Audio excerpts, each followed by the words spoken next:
ভারত যদি বন্ধুত্ব উপহার দেয় আমরাও বন্ধুত্ব দিব, কি বলেন?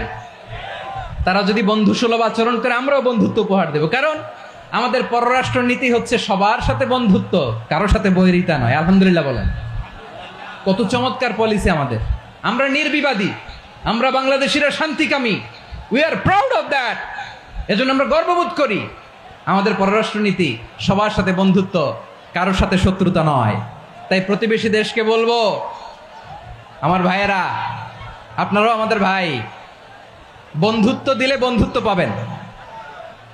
বন্ধুত্ব ইজ ওয়েলকাম, দাদাগিরি নয়। বন্ধুত্ব ওয়েলকাম, দাদাগিরি নয়, লাউড এন্ড ক্লিয়ার।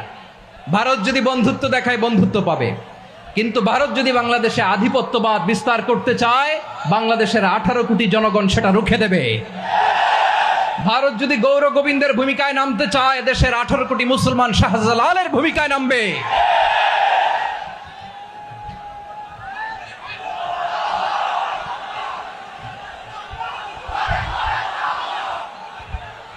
প্রিয় ভাইয়েরা, আমরা বন্ধুত্বে বিশ্বাসী, শত্রুতায় নই, ঠিক কিনা বলেন?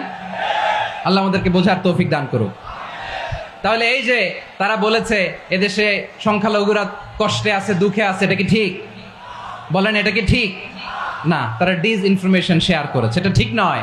আমার প্রতিবেশী বন্ধু রাষ্ট্রকে বলবো, আপনারা এটা করবেন না, এটা করবেন না। আমরা শান্তিতে আছি, আপনারাও শান্তিতে থাকেন, আমাদেরকেও শান্তিতে থাকতে দেন।